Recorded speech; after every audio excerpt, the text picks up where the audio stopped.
Je viens de faire une initiative parlementaire, de contrôle parlementaire. Je viens d'adresser une question écrite à 3 membres du gouvernement, à savoir Madame la ministre d'État, ministre de portefeuille, Madame la ministre des Mines et Monsieur le ministre des Finances de la République démocratique du Congo au sujet de la signature par les 3 membres du gouvernement d'un accord de joint venture avec la société Primera.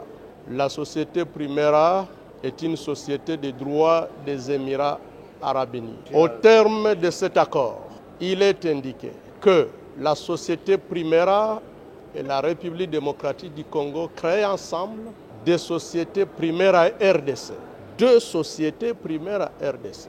L'une, Primera Gold, pour l'or, et l'autre, Primera Metals, pour le 3T. Mesdames et messieurs la presse, il s'agit d'une mafia organisée.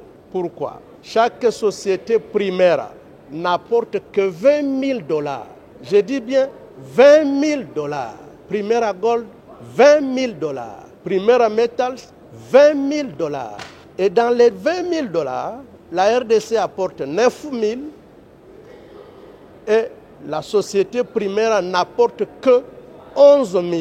Mais à cause des $11 000, les 3 membres du gouvernement accordent un monopole pendant 25 ans pour l'or, pour le coltan, pour la cassiterie, pour le cobalt, bref, 3T pendant 25 ans pour toutes les provinces du Nord Kivu, du Sud Kivu et du Maniema.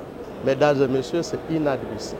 Maintenant, en termes d'obligation, la République démocratique du Congo s'engage à engager la société Sakima, qui est propriétaire de tous ces gisements, à signer un accord avec la société Primera pour 25 ans, en sorte que, à raison de seulement $11 000, Primera soit la seule société à pouvoir commercialiser l'or congolais, soit la seule société à pouvoir commercialiser le coltan, le cobalt, la cassiterite pendant 25 ans.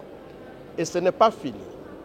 On accorde à la société Primera un régime fiscal privilégié, plusieurs exonérations inédites, et là où elle doit payer au taux de réduction scandaleuse. Rien que pour le coltan, les sociétés congolaises et entités de traitement congolaises payent 12% de la valeur de chaque marchandise, du moins de la cargaison des minéraux, à l'exportation. Là où les sociétés congolaises payent 12%, Primera ne payera que 3,5%. Nous avons calculé uniquement pour le coltan, le Trésor congolais paye 80% de ses revenus. Au cours d'un mois, à voir le flux, nous perdrons $500 millions chaque mois pour les 3 provinces et pendant 25 ans. Nous avons donc dit que c'était inadmissible. Nous avons posé la question aux membres du gouvernement concernés parce que, comme vous le savez, le régime conventionnel a été abrogé par le nouveau code minier.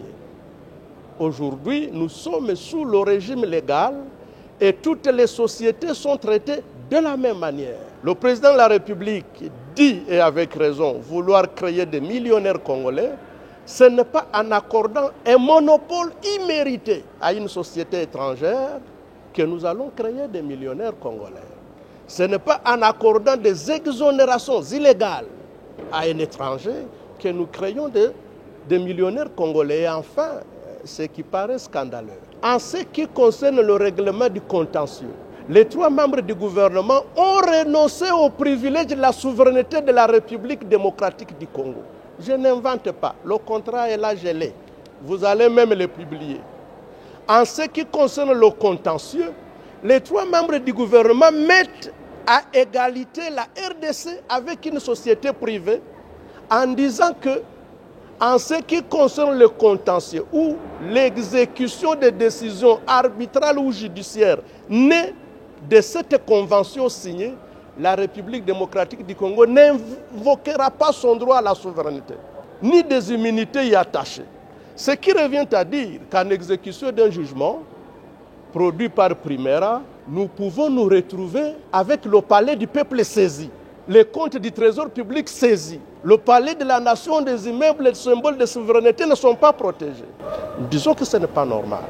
Ensuite, comme vous le savez, la société Sakima, à laquelle les 3 membres du gouvernement enjoignent de signer des contrats de joint venture avec la société Primera, cette société a déjà signé des contrats de même nature avec des sociétés de droit congolais, lesquelles sociétés ne sont pas disposées à renoncer à leurs droits.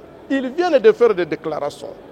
Il s'agit de la société Amir SARL, CDMC SARL, Stone Mining Company SARL,